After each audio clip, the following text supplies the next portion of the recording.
It's official, Disney will soon be the proud owner of 20th Century Fox. Fox has accepted Disney's acquisition offer, clearing the road for them to become a Disney company. Earlier this morning, Disney upped their bid from $52 billion to $71 billion after rival company Comcast made their own offer of $65 billion, and Fox chairman Rupert Murdoch has accepted Disney's new offer. Alongside the extra money, Murdoch thinks that Disney is in a better position to get approved for the deal because, unlike Comcast, they're not an internet service provider, which would open up antitrust problems.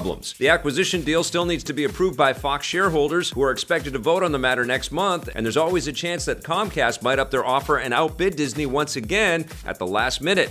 Yeah, I think this is a done deal. I don't think Disney's going to let go. Obviously, they see all of the value in the characters and the properties and the licenses that Fox has. And this is not just about the movies. It's not just about the TV shows. It's about all the toys and the theme park attractions and the blending of superheroes and cleaning up the muddiness over the rights over the original Star Wars trilogy. This is huge. It's a big, big day in entertainment. I think there's still some hurdles to get through and some stuff to kind of finalize all of this, but I think it's pretty safe to say that Disney is going to blend a lot of universes, and we're probably going to be seeing Deadpool in the MCU very soon, and maybe Hugh Jackman puts the claws back on, which would be crazy.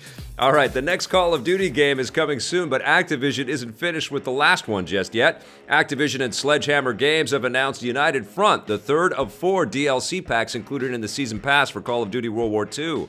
Like the previous DLC, it includes 3 new multiplayer maps set in Italy and Eastern Europe, along with a new War Mode mission and a new episode in the game's zombie story campaign. Also, like the previous DLC, it will be a timed exclusive on the PS4 launching June 26th. It will likely find its way to other platforms a month later.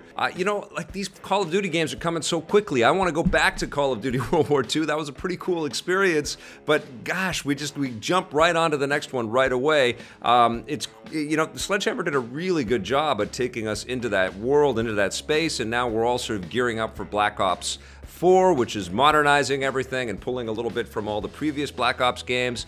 I think probably what would have kept World War II sort of at the front lines of our attention is if they had done some kind of Battle Royale mode for this thing. But clearly, Activision and the steamrolling sort of Call of Duty machine has to move on. So we're already on to Black Ops 4. I am going to try to get back in and play some of the zombie stuff. I really dug World War II. I think they did a really good job with that.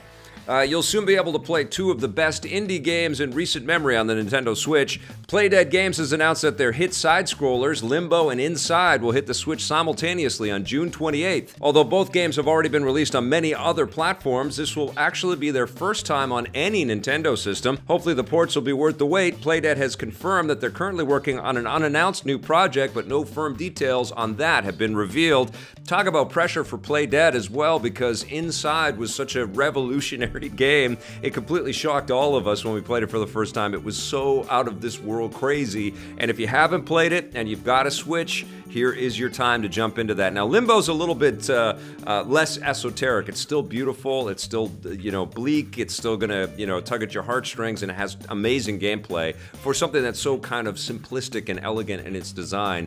It's really, really deep. But Inside is something else, and I totally implore you to check that game out. And I'm not going to spoil anything. Don't talk to anyone about Inside. Just play those games. Congratulations, Switch owners. You have got a bounty of fantastic indie titles to play on your systems.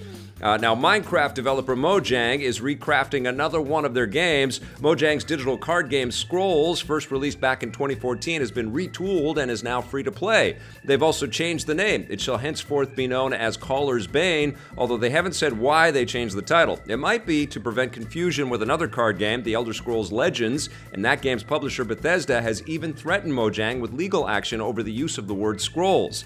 The new changes take effect immediately. Yeah, Bethesda and ZeniMax, the parent company, are pretty protective of any brands that come close to theirs, so not a bad move on Mojang's part. I've not played their card game. I'm not a huge card game player.